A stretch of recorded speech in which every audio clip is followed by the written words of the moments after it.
एक बार की बात है कि श्री कृष्ण और अर्जुन कहीं जा रहे थे। रास्ते में अर्जुन ने श्री कृष्ण से पूछा, प्रभु एक जिज्ञासा है मेरे मन में, अगर आज्ञा हो तो पूछूं। श्री कृष्ण ने कहा, अर्जुन तुम मुझसे बिना किसी हिचक कुछ भी पूछ सकते हो। अर्जुन ने कहा कि मुझे आज तक यह बात समझ नहीं आई है कि दान तो मैं भी बहुत करता हूँ, परंतु सभी लोग कर्ण को ही सबसे बड़ा दानी क्यों कहते हैं।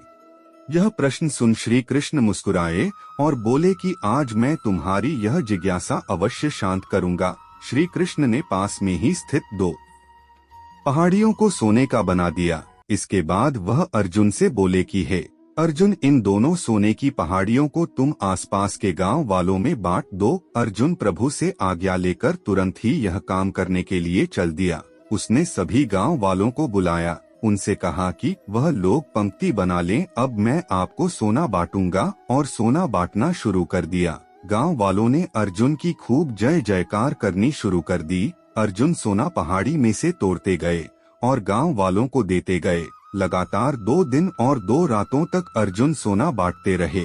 उनमें अब तक अहंकार आ चुका था। गांव के लोग वापस आकर दोबारा से पंक्ति में लगने लगे थे। इतने समय पश्चात अर्जुन काफी थक चुके थे।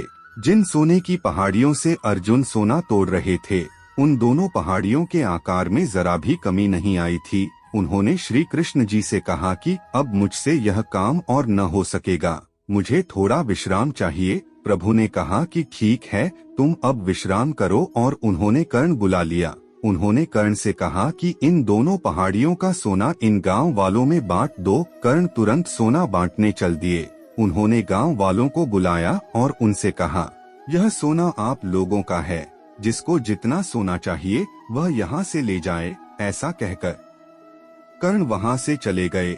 यह देखकर अर्जुन ने कहा कि ऐसा करने का विचार मेरे मन में क्यों नहीं आया। श्री कृष्ण ने अर्जुन को जवाब दिया, तुम्हें सोने से मोह हो गया था। तुम खुद यह निर्णय कर रहे थे कि किस गांव वाले की कितनी जरूरत है, उतना ही सोना तुम पहाड़ी में से खोद कर उन्हें दे रहे थे। तुम में दाता होने का भाव आ गया था। दूसरी तरफ कर्ण ने ऐसा नहीं किया। वह सारा सोना गांव वालों को देकर वहां से चले गए। वह नहीं चाहते थे कि उनके सामने कोई उनकी जय जयकार करे या प्रशंसा करे। उनके पीठ पीछे भी लोग क्या कहते हैं, उससे उनको कोई फर्क नहीं पड़ता। यह उस आदमी की निशानी है जिसे आत्मज्ञान हासिल हो चुका है। इस तरह श्री कृष्ण ने खूबसूरत तरीके से अर्जुन के प्रश्न का उत्तर दिया।